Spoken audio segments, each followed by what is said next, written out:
13 सितंबर 1922 ये वो दिन था जब लीबिया के अल अजीजिया में 58 डिग्री सेल्सियस टेम्परेचर रिकॉर्ड किया गया था। अफ्रीका के 11 देशों में फैले सहारा रेगिस्तान में जहां चारों ओर रेत, दूर दूर तक वीरान पड़ी बंजर जमीन का साया है, वहां ऐसे एक्सट्रीम हॉट टेम्परेचर के बीच सरवाइव करना हर किसी के बस की बात नहीं है। वहीं हमारी दूसरी ओर है अंटार्कटिका, एक ऐसा कॉन्टिनेंट जहां जिस तरफ भी नजर डालो सफेद बर्फ की चादर दिखाई देती है। 21 जुलाई 1983 को यहाँ के वॉस्टॉक स्टेशन पर -89.2 डिग्री सेल्सियस टेम्परेचर रिकॉर्ड किया गया था, जो धरती पर लोएस्ट एवर रिकॉर्डेड टेम्परेचर है। अंटार्कटिका पर जिंदगी और मौत के बीच की जंग कितनी इंटेंस होती है, इसकी कहानियां तो आपने कई सारी वीडियोस में सुन रखी होंगी। तो आज के टॉपिक में हमारा एक सवाल आता है, सहारा वर्सेस अंटार्कटिका, इन दोनों में से किस जगह पर सरवाइव करना सबसे ज्यादा कठिन होगा? अब वीडियो में आगे बढ़ने से पहले इस वीडियो को यहाँ पर पॉज करो और नीचे कमेंट सेक्शन में आप अपना जवाब एक रीजन के साथ लिख दो।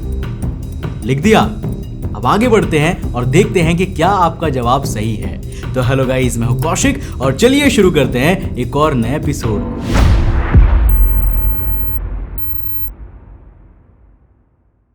दोस्तों, सबसे पहले बात करते हैं सहारा डेजर्ट की, जो धरती का तीसरा सबसे बड़ा डेजर्ट है।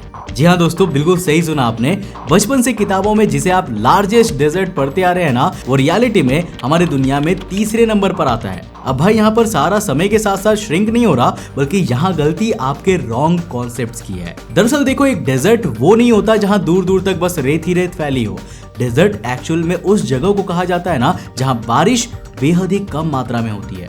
अब धरती पर एवरेज एनुअल रेनफॉल 39 इंचेस होती है, जबकि सहारा में ये रेट सिर्फ 3 इंचेस पर ईयर है। और अंटार्कटिका जहां चारों ओर पानी बर्फ की शक्ल में जमा हुआ है ना, वहां पर एवरेज एनुअल रेनफॉल महज 6.5 इंचेस की है। अब जनरली जिस भी इलाके में एनुअल रेनफॉल 10 इंचेस से कम होती है ना, उसे हम डेजर्ट कंसीडर करते हैं। इसी तरह अंटार्कटिका एरिया वाइज दुनिया का सबसे बड़ा रेगिस्तान है, जिसके बाद आर्कटिक आता है और तीसरे नंबर पर आता है सहारा रेगिस्तान। अब बात करें इसके एरिया की, तो ये 9.2 मिलियन स्क्वायर किलोमीटर्स में फैला हुआ है, जो लगभग चाइना के बराबर है। यानी अगर ये एक देश होता तो इसे 5th लार्जेस्ट कंट्री का टाइटल दिया जाता। अब जैसा कि आप जानते ही होंगे कि सहारा रेगिस्तान अफ्रीका के 11 देशों में फैला हुआ है, जो देश है Algeria, Chad, Egypt, Libya, Mali, Mauritania, Morocco, Niger, Sudan, Tunisia and Western Sahara. इसके नॉर्थ में मेडिटेरेनियन सी और एटलस माउंटेन्स है, वेस्ट में अटलांटिक ओशियन, ईस्ट की तरफ रेड सी और साउथ की ओर साहेल नाम का रीजन पड़ता है। साहेल का मतलब होता है किनारा।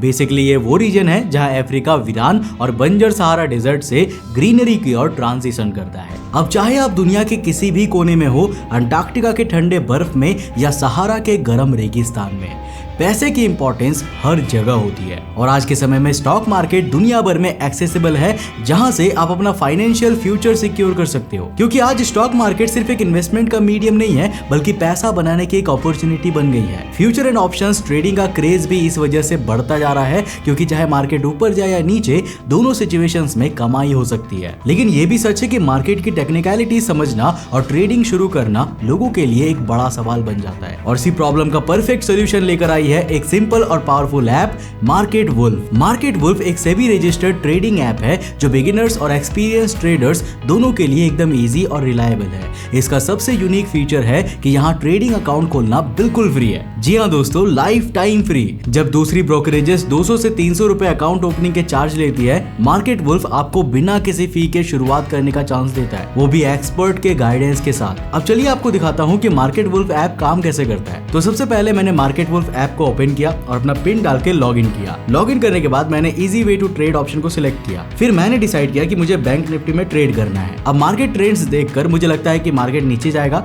मैंने एक अमाउंट सिलेक्ट किया और डाउन ऑप्शन पर क्लिक कर दिया। लास्ट स्टेप में मैंने फास्ट या फास्टर प्रॉफिट मोड में से फास्टर सिलेक्ट किया और मेरा ट्रेड प्लेस हो गया। अब मैं अपने ट्रेड को लाइव मॉनिटर कर रहा हूँ और सिर्फ 2 मिनट्स के अंदर 1541 का प्रॉफिट बुक कर चुका हूँ, जो कि 48% रिटर्न है। मार्केट वुल्फ पे आप सिर्फ 999 रुपए में ही अपनी ट्रेडिंग जर्नी शुरू कर सकते हो। ऑल्सो मार्केट वुल्फ का स्टॉप लॉस फीचर आपको बड़े लॉसेस से बचाता है। अब अगर आपका ट्रेड एक सर्टेन लेवल का लॉस टच करता है ना, तो ये फीचर ट्रेड को ऑटोमेटिकली स्टॉप कर देता है। साथ ही साथ इनकी सेबी रजिस्टर्ड एनालिटिक्स की टीम आपको फ्री मार्केट रिकमेंडेशंस भी देती है, जो ट्रेडिंग डिसीजंस लेना और भी आसान बनाते हैं। मार्केट वुल्फ का ब्रोकरेज चार्ज इंडस्ट्री के लोएस्ट चार्जेस में से एक है, जो आपके प्रॉफिट्स को ऑप्टिमाइज करता है। ये ऐप बिगिनर्स के लिए परफेक्ट है और ट्रेडिंग को बिल्कुल स्ट्रेस फ्री बना देता है। मार्केट वुल्फ ऐप को अभी तक 2 मिलियन से भी ज्यादा लोगों ने डाउनलोड कर लिया है। आप भी फ्री में अपना अकाउंट खोलकर अपनी ट्रेडिंग जर्नी शुरू कर सकते हैं। लिंक डिस्क्रिप्शन बॉक्स और पिन कमेंट में दिया गया है।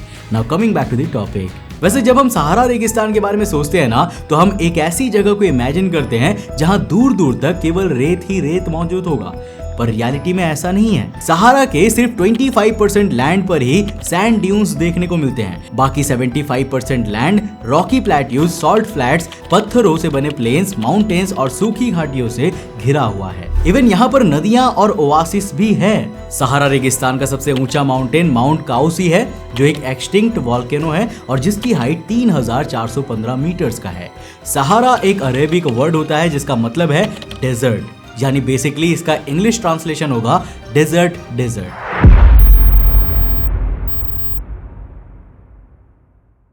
हालांकि देखो, सहारा हमेशा से एक डेजर्ट नहीं था। स्मिथसोनियन मैगजीन में पब्लिश्ड इस आर्टिकल की माने तो आज से करीब 11,000 साल पहले आज जो सहारा रेत की चादर से ढका हुआ है ना, वहां लेक्स, रिवर्स, ग्रासलैंड्स और यहाँ तक कि फॉरेस्ट भी हुआ करते थे। अब ऐसा माना जाता है कि सहारा की ये हालत धरती की एक्सिस के टिल्ट में हुए डिसरप्शंस के कारण हुई है। वही कुछ स्टडीज में इसका रीजन ह्यूमंस और गोट्स को भी बताया गया है, जिसके अनुसार सहारा किसी रेन फॉरेस्ट की तरह ग्रीनरी से भरा हुआ नहीं था, बल्कि वो एक ग्रीन ओआसिस था, यानी ऐसी जगह जो है तो रेगिस्तान, पर वहाँ कुछ मात्रा में पानी और खाना अवेलेबल होता है।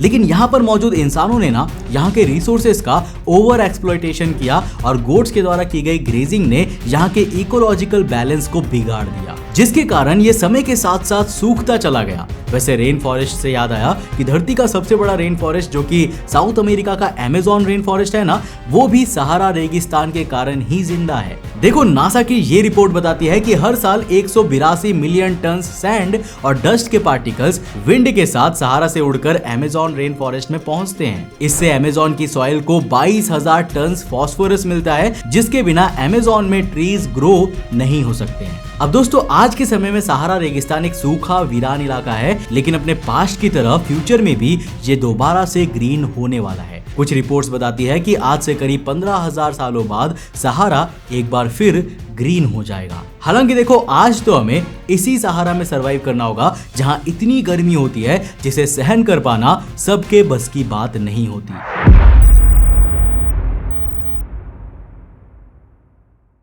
अब जैसा कि मैंने वीडियो की शुरुआत में ही बताया था, 13 सितंबर 1922 को यहाँ 58 डिग्री सेल्सियस टेम्परेचर रिकॉर्ड किया गया था। इवन सहारा रेगिस्तान का एवरेज डे टाइम टेम्परेचर भी 40 डिग्री सेल्सियस तक होता है, जो धरती के एवरेज टेम्परेचर 15 डिग्री सेल्सियस से काफी ज्यादा है। और भाई, ये तो मैं नॉर्मल सरफेस के टेम्परेचर की बात कर रहा हूँ। एक रिपोर्ट के अनुसार यहाँ के सैंड का टेम्परेचर 77 डिग्री सेल्सियस तक पहुंच जाता है। मतलब है कि अगर सहारा की इस रेत में आप नंगे पैर घूमने निकल गए ना, तो आपके पैर जल जाने वाले हैं। इवन काफी सारे लोग तो ये भी कहते हैं कि अगर आप जूते पहनकर भी इन इलाकों में चलेंगे तो आपके जूते के जो ग्लू है वो पिघलकर अलग भी होने लग जाते हैं। हालांकि इस तरह की एक्सट्रीम सिचुएशन आपको दोपहर के समय में ही देखने को मिलेगी। सुबह या फिर शाम के समय टेम्परेचर इतना हाई नहीं होता है, पर कॉन्स्टेंटली इतने हाई टेम्परेचर को फेस करते हुए अगर आप रेगिस्तान में आगे बढ़ते गए तो शायद कुछ दूर बाद चक्कर खाकर गिरना तय है।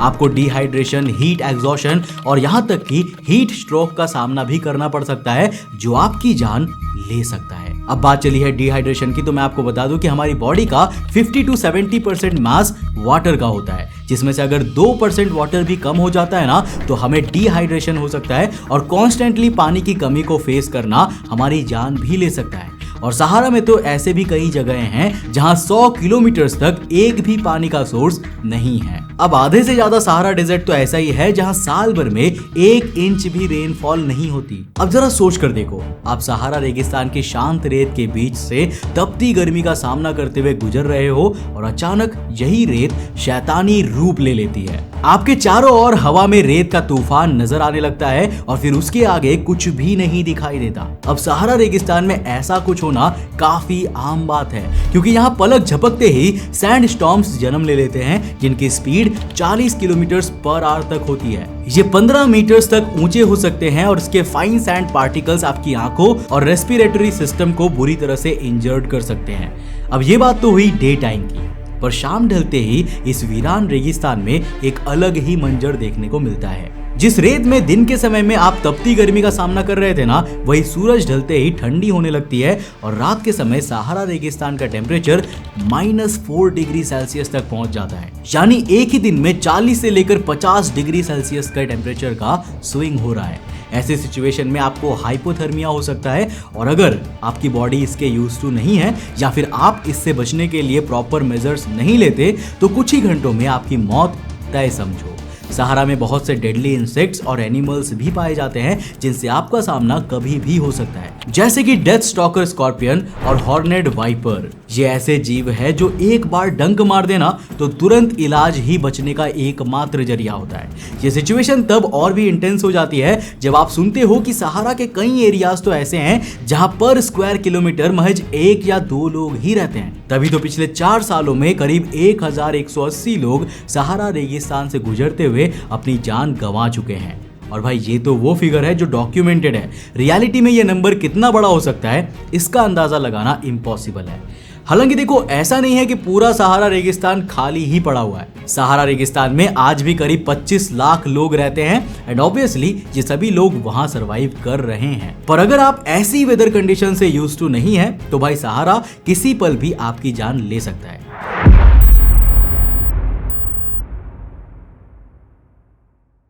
लेकिन क्या ये दुनिया के सबसे बड़े डेजर्ट अंटार्कटिका से ज्यादा डेंजरस है? वेल, इस सवाल का जवाब जानने से पहले हमें अंटार्कटिका को भी गहराई से समझना होगा।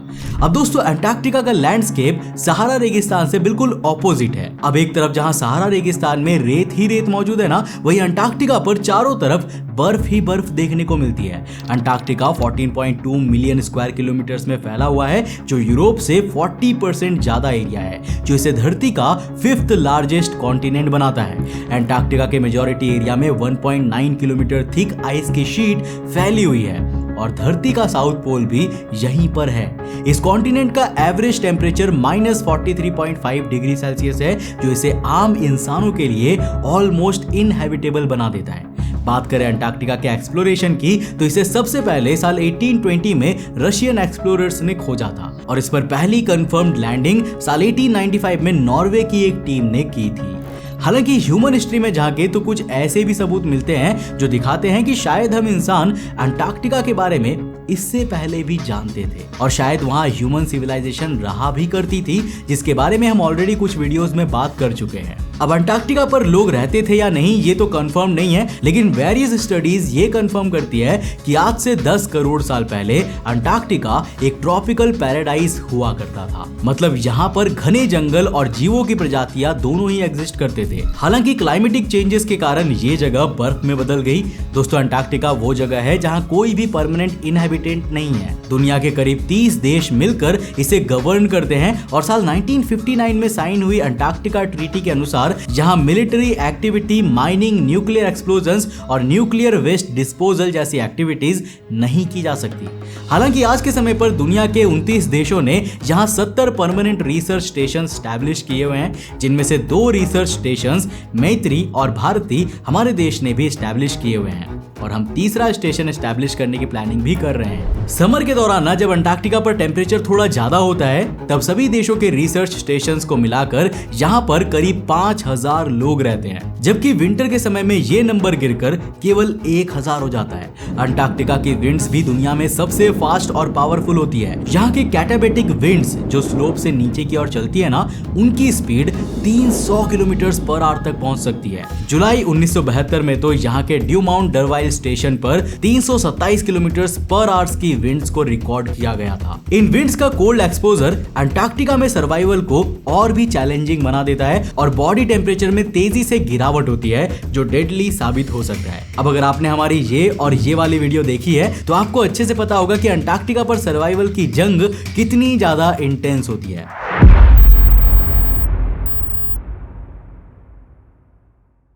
अब बात करें अंटार्कटिका के फूड और वाटर सोर्सेस की, तो यहाँ पर नेचुरल रिसोर्सेस मिलते ही नहीं है। यहाँ पर रहने वाले लोग बर्फ को मेल्ट करके पानी बनाते हैं और उनका पेट भरने और उनकी हेल्थ कंडीशंस को स्टेबल रखने के लिए स्पेशल राशंस और विटामिन सप्लीमेंट्स भेजे जाते हैं। अंटार्कटिका पर इंसानों के लिए आइसोलेशन सबसे बड़ा खतरा है, क्योंकि अगर आप अपने रिसर्च स्टेशन या कैंप से किसी भी अननोन लोकेशन को एक्सप्लोर करने के लिए जा रहे हो तो पॉसिबल है कि आप अपने साथियों से कई 100 किलोमीटर दूर रह जाओगे, जैसा हमने डॉगलस मॉसन की सर्वाइवल स्टोरी में देखा था। और अगर आप अंटार्कटिका में किसी डिस्टेंट लोकेशन पर फंस जाओ तो रेस्क्यू टीम या हेलीकॉप्टर अगले 4 से 5 दिन तक तो आपको बिल्कुल भी नहीं खोज पाएंगे, क्योंकि यहाँ पर वेदर कंडीशन हर दूसरे दिन बिल्कुल एक्सट्रीम हो जाती है। और मेरे दोस्त, यहाँ पर कोई नॉर्मल सड़क भी नहीं है जहाँ आप कार या जीप से आसानी से चले जाओगे। अब सोचो कि अंटार्कटिका में जाकर आपकी तबीयत बिगड़ जाती है, तो वहां से नियरेस्ट डेस्टिनेशन अर्जेंटीना का उशुआया है, जहां शिप से पहुंचने में कम से कम 2 दिन तो लगते ही हैं। फ्रॉस्ट बाइट, डिहाइड्रेशन और एग्जॉशन कुछ कॉमन प्रॉब्लम्स है जो यहाँ आने वाले एक्सप्लोरर्स फेस करते हैं, जो कई बार मेडिकल फैसिलिटीज की कमी के कारण डेडली भी बन जाते हैं। इस लिस्ट में आप देख सकते हो कि अंटार्कटिका में डिफरेंट रीजंस के कारण कितने लोगों की मौत हुई है। वहीं अगर जानवरों की बात करें तो सहारा रेगिस्तान की तरह अंटार्कटिका में भी कुछ यूनिक वाइल्ड लाइफ पाई जाती है, जैसे एम्परर पेंगुइन्स और वेडल सील्स। लेकिन यहाँ पर एक और एग्रेसिव प्रेडेटर पाया जाता है, जो है लेपर्ड सील। ये सील काफी पावरफुल और एग्रेसिव होती है और कुछ केसेस में तो ये ह्यूमंस पर अटैक्स भी कर देती है। स्टडीज के अनुसार लेपर्ड सील्स का बाइट फोर्स इतना स्ट्रॉन्ग होता है कि वो थिक पेंगुइन स्कल को भी इजीली क्रैक कर सकता है।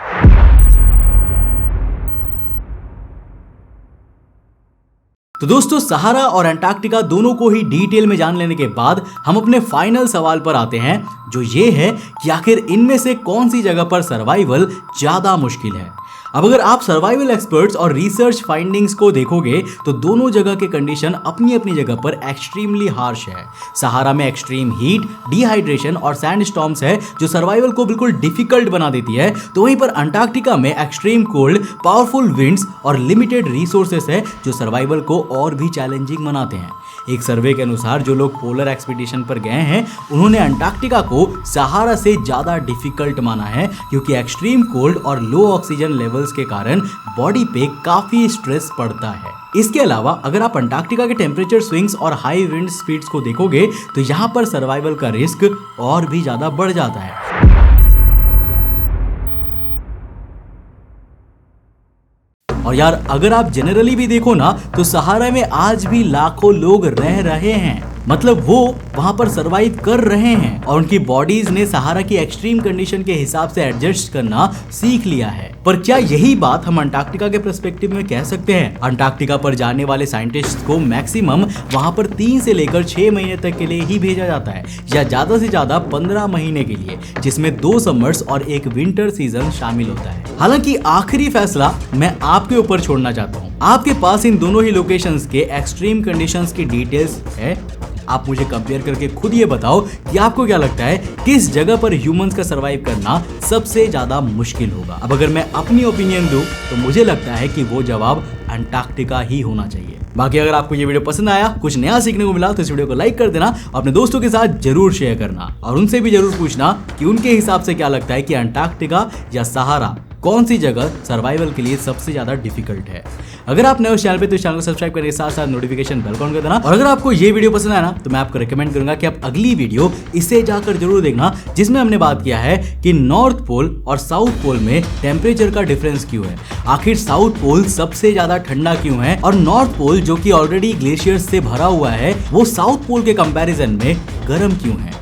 जानने के लिए इस वीडियो को जाकर देखो, बहुत ही इंटरेस्टिंग है। दोस्तों, जाने से पहले मैं आपको याद दिला दूं कि डिस्क्रिप्शन में लिंक दिया हुआ है, जा करके मार्केट वुल्फ को जरूर डाउनलोड करना। मैं मिलता हूं आपको नेक्स्ट एपिसोड के साथ, तब तक के लिए बाय, जय।